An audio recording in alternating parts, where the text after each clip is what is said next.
My name is Claire. I'm 50 now. And if you asked me 10 years ago what my life looked like, I would have said peaceful, simple, married to a man I met on a bus, a stranger who smiled at me when no one else did. His name was James, and while the world says, good girls don't talk to strangers, I did, and I never regretted it.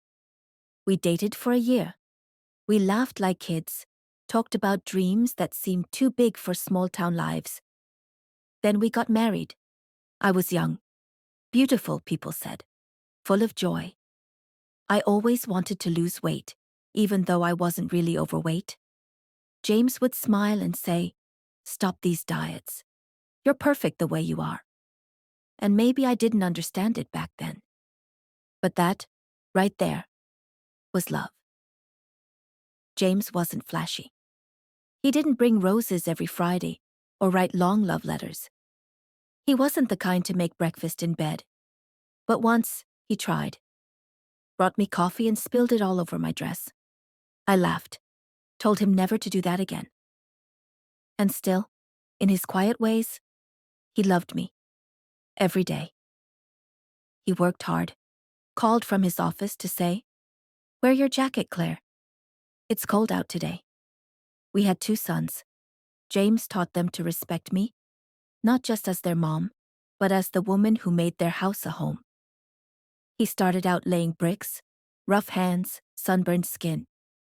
Then he worked his way up, became a manager, then opened his own company. We built our dream house just outside the city, not too far from the noise, not too close to the world. I didn't work. He didn't want me to. Just take care of our garden, he'd say. Grow your flowers, your tomatoes, your little world. And I did. I found peace in petals and soil. The boys grew up, got married. Soon, we had a granddaughter, Emma. God, she lit up James's world. But then, something changed. One weekend, our older son said, we're bringing Emma to visit. And James said, I won't be home. I'm working. I asked, can't you come home in the evening? And he said, maybe. Maybe I'll stay at my father's house. That word, maybe. It dug a hole in my chest. The next day, I drove to his office. But he wasn't there. The security guard shrugged. He doesn't come by much these days. And then I heard his wife whisper, soft and sharp. Poor woman. Everyone knows but her. My heart went still. That night, I asked him, James, is there someone else? And he said yes. Just yes. I looked at the man I had built a life with and asked, do you want to leave? Or should I? And he said, I'll go. He packed his bags, closed the door. And with it, my whole world shattered. I cried. Every night. Alone. My sons came. Held me. I told them, your father left me, but he's still your father. Respect him. Days passed like ghosts. Nights were worse. I lost weight. Lost my smile. Lost parts of myself I didn't even know were missing. Until one day my friend Monica came by. She didn't say much, just, come with me. She took me to a children's hospital.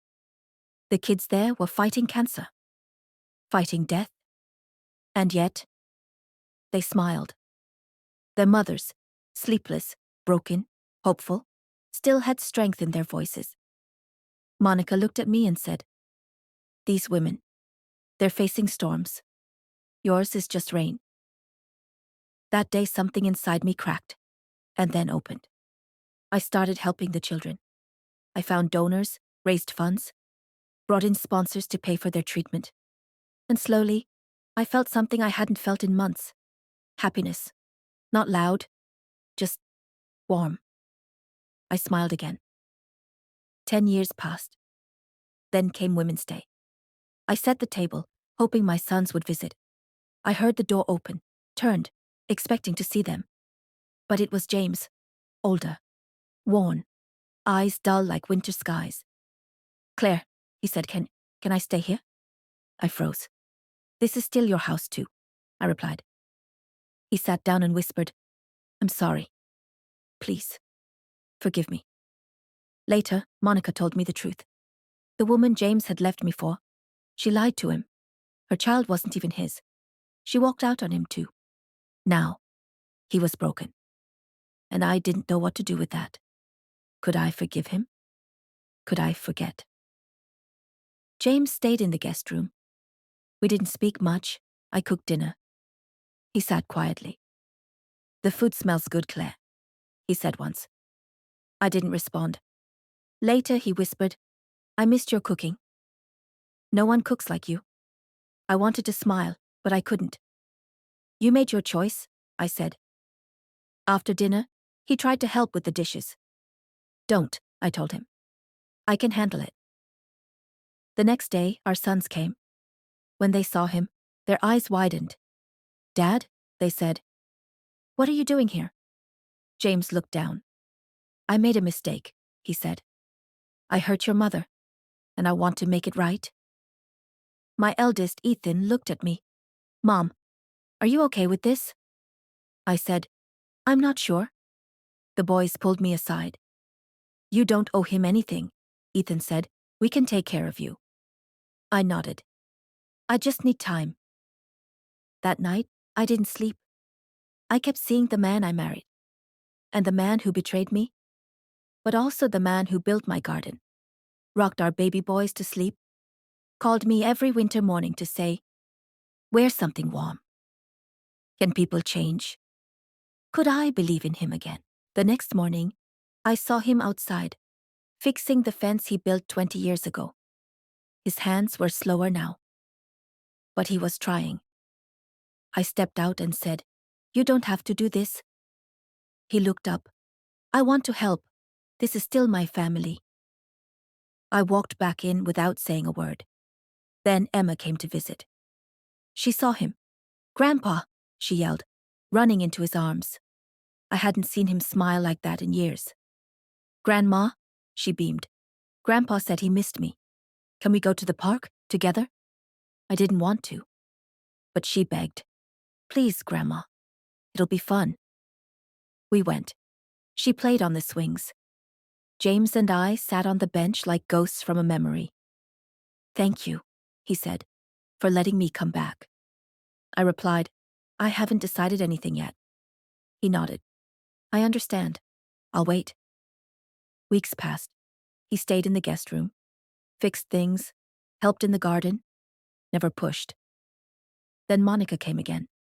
"Claire," she asked gently, "are you okay with him being here?" I whispered, "I don't know. I'm still angry. But I also feel sorry for him." She said, "You don't have to forgive him today. But maybe, just maybe, this is your chance to heal." Together, that night, I sat in silence, thinking of all the years.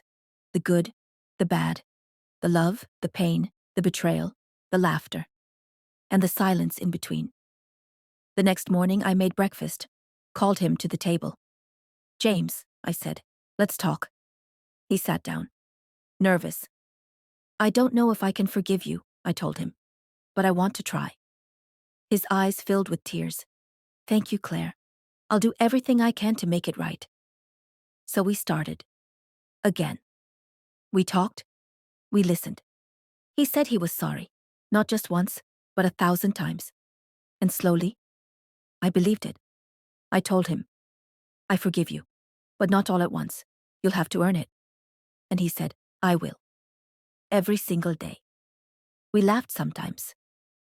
We shared stories from a time before the hurt. And while I don't know where this road leads, I do know this. Forgiveness doesn't come easy. But maybe love isn't about never falling apart. Maybe it's about learning how to rebuild. Together.